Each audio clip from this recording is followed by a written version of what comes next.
I've always been fascinated with why some people can just walk into a room and have this magnetic presence about them, and they're seen and heard really easily while others seem sort of invisible.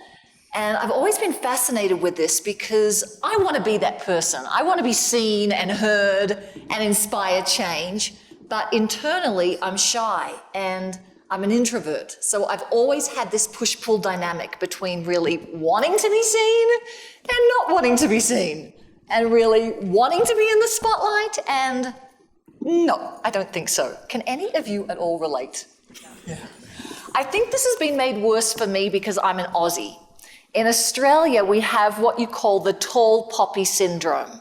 Imagine that you've got these poppies growing out of the ground and they're all growing out really beautifully, but one gets a little too tall for the others. Then we better just cut it down to size. I love Australians, but it is the culture of play down your talents, be modest, don't brag. So what did I do to get over my fear of shining and being bigger in my expression? I moved to America. Because everyone here seems to be big and bold and self-promoting. Here, you're allowed to say, I'm awesome, you're awesome, we're all awesome. The first time I heard people talking like that, I was like, is that legal? I had never heard people talking like that. Now, the fear of attention on me came around in a few different ways. It played out a few different ways. When I left college, I became a professional singer, and I was sick to my stomach of nerves every time before I had to perform. And I was okay once I got going, but my worst fear was that the guitarist would break a string and just say, just speak to the crowd for a moment. The first time that happened, I'm like walking up to the microphone, trying to look really cool and trying to think of something really cool to say, and all that came out was, how's it hanging? Yeah. Not cool. When I was back in Australia, I was also constantly single, and I was a hopeless romantic, so that really hurt. There was no like Hugh Jackmans hanging around. No Keith Urbans. Ladies, that's a myth, by the way, that all Australian men are like Crocodile Dundee or Hugh Jackman. No, not true. But all jokes aside, I wanted male attention, but I was also frightened of it. And so I trek off to America in search of my soulmate, and I wanted to change careers just from entertaining people and to inspire people somehow. And I got really excited because when I first got to America, I was hearing all of these like enthusiastic American life coaches just saying, just do what you love and the money will follow. I was like, that's the best thing I've ever heard in my life. I've never heard anything like that. Do what you love and the money will follow. Want to know something? It doesn't. I quickly got that attention is the most valuable currency in business. If I can't get people's attention and hold people's attention, I have nothing. And there's my catch-22 again. I want attention, and I'm frightened of it. And I'm not alone. In my work, I see this all over. People who have their hearts in the right place, and they've got a message to share, but they've got the brakes on. A person must reconcile their fear about truly being seen and their fear of judgment of other people. Otherwise, the brakes stay on to really fully sharing their voice. And when a voice is shut down, that life gets shut down. So this whole conversation I'm having today is about this one question. How do we dissolve self-consciousness? Self-consciousness is that ego dynamic that constantly turns itself around to you, asking, am I looking okay? Am I doing okay? Am I measuring up? Yes, I am. No, I'm not. That turn of attention of self-consciousness creates most of the mental suffering that a person goes through during the time. And so how do we turn this around? Well, my liberation came as I worked at the intersection of my studies in psychology, spirituality, and somatics. somatics being a field within body work and movement study that focuses on the internal perception and experience of the physical body. And it started one day when I was with a male friend of mine, and it was a day where I was complaining about not feeling valued and respected, and he asked me the strangest question. He said, "Can you stay in your pelvis when I put all of my attention on you?" I felt like one of those little Shih Tzu dogs that just heard like a strange sound, like, okay. Can you stay in your pelvis when I put all of my attention on you? Just that question made me sweat. Like all the thoughts, coming back around, what are you going to want from me? What are you going to think of me?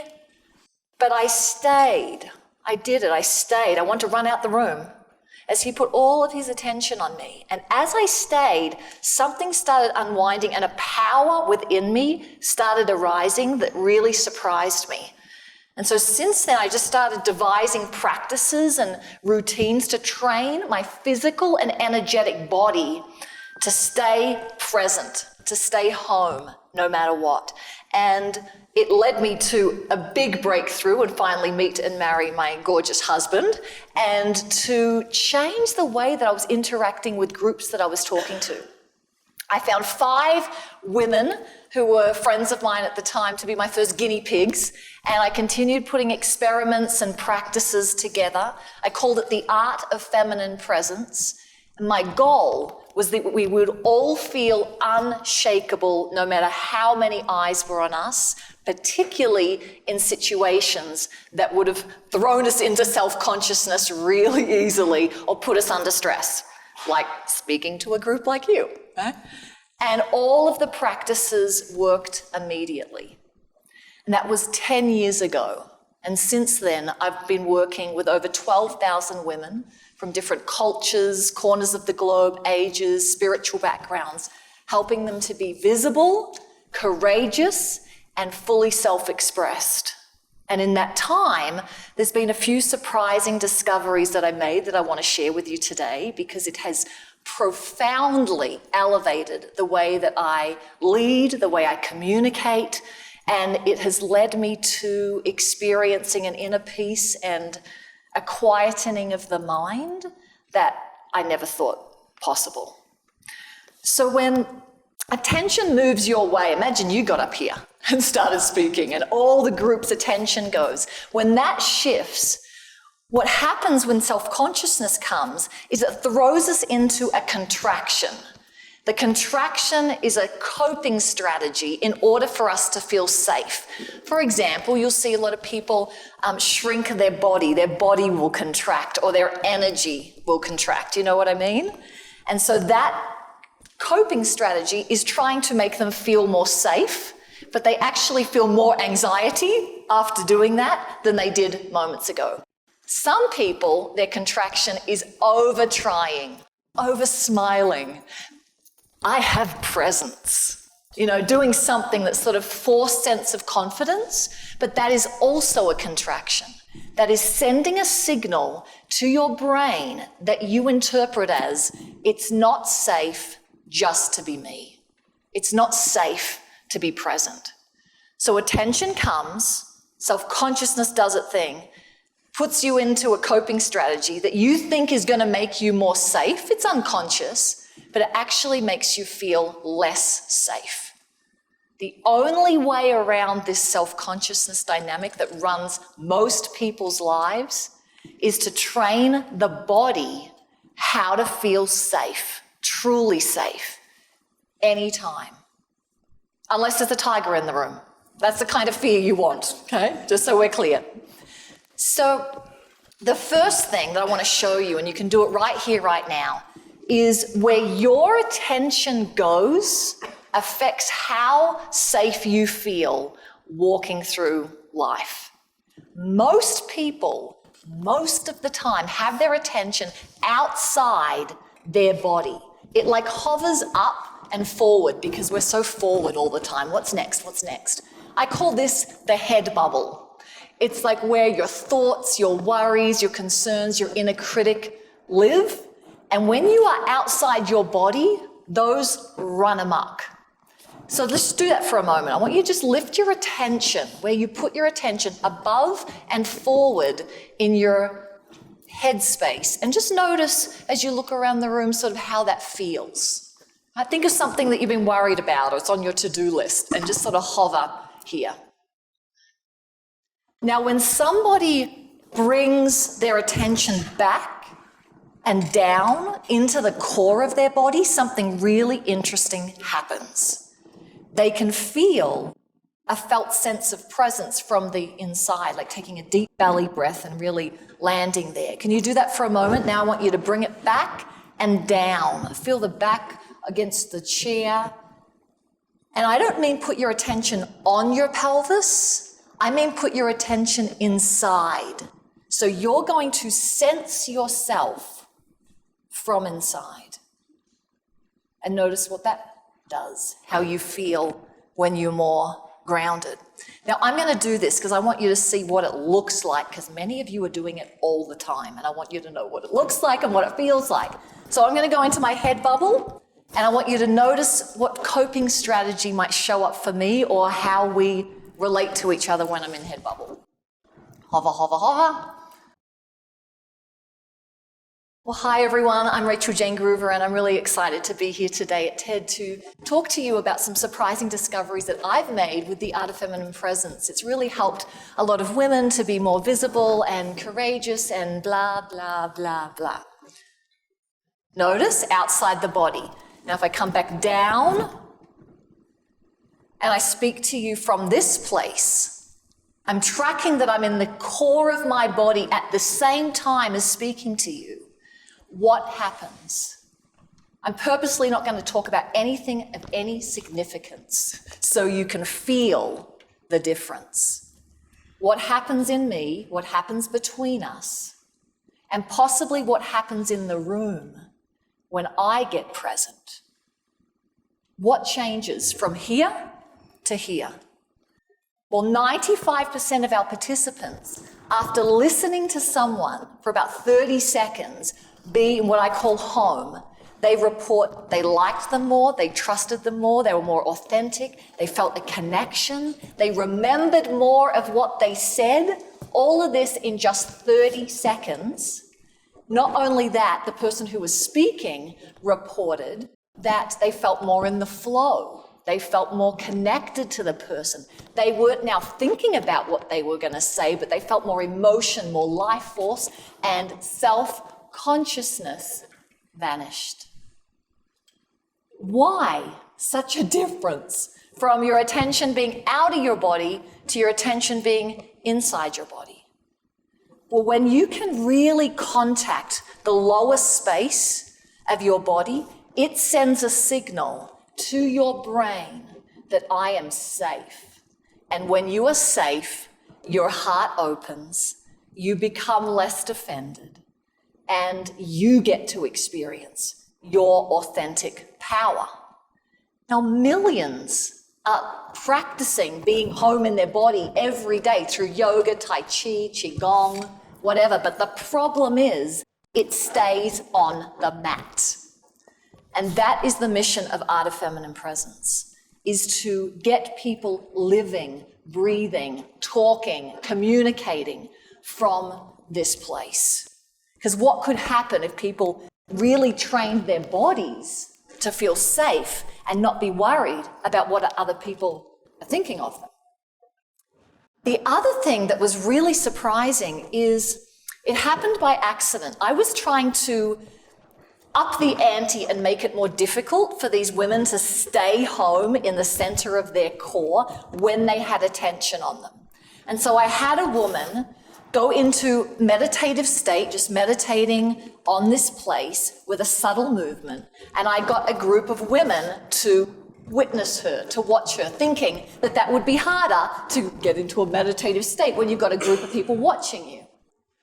Well, we found that 95% of these women, just after one meditation or two meditations, reported that they had a much deeper, profound state of meditation when the group was watching them. And that flew in the face of everything, I thought at the time. I thought, of course, it's going to be a lot more difficult for me to stay home and present when other people are watching me. But now, after 600 plus meditations that I've personally been witnessed in, almost all of them have taken me to a more deeper, more profound state of peace and open awareness than my usual morning solitary meditation. And that we have found for not very experienced meditators and women who thought, there's no way I'm going to be able to focus on myself when all of these people are watching me. Why? Why is this the case? Well, it's something to do with accountability. If I know I'm supposed to stay home in the core of my body and you're watching me and that's what I'm supposed to be doing, I'm going to be a lot more likely to just stay, right? I've got to keep coming back and coming back. And as I do that, I'm coming back to myself, back and down. Something interesting happens. I can feel the contraction start to unwind of the fear that attention is on me and what that means. And in that unwinding of that contraction, in the surrender, in the relaxation, I drop into the present moment, embodied right here, where self-consciousness can't exist. We've got to remember that all our fears got wound up in relationship to another person, almost all of them earlier on in life. And so to unwind those fears, we have to do this work in relationship to other people. And it can happen quickly. In the groups that I lead, that change can happen rapidly of a woman who's terrified of attention to feeling very embodied and powerful in an authentic way if she focuses on the internal space of her body and that she can learn to be unshakable when all eyes are on her. And this relates to men as well. It's just that all of my work has been with women because historically we've had more resistance to attention on us. It's been less safe. So what I do with this practice of where am I look at and see who's looking at me. And when I see two eyeballs, I ask, am I home? Am I here or am I home? And that's, if there's only one thing I want you to take away from this talk, is that question. When you see two eyeballs, a gorgeous face in front of you, you just ask, where am I? Where is my attention? Am I here or am I here? And I will always choose here, because when I am here, my coping strategy increases, your attention decreases. So can you ask that question? I know this is going to sound weird to some of you, but you will never, ever live the peace and the power that you are wanting to live until you make the descent back and down into your body. We have to reclaim the foundation of our being and our life force and our power. And most people have this energetic split that happens right here. We're like talking heads. We know so much more than we embody. So what could change if you became the person who was unshakable no matter how many eyes were on you? What would you stop putting off? And what would happen in this world if people did train their bodies to feel safe no matter what? And what do these people who have a grounded, authentic presence do? They look for somewhere to serve. They look for somewhere to give, because their focus is not anymore on playing small, being shy, being scared, or puffing up their chest in order to prove something. Their focus is on being open, real, undefended. If attention is the most valuable currency in business or success for an individual, possibly the most valuable commodity for the future of this planet, I believe is an open-hearted, forward-thinking person who feels unshakable enough, safe enough to stand up and declare, here I am, and here's an idea worth spreading. Thank you.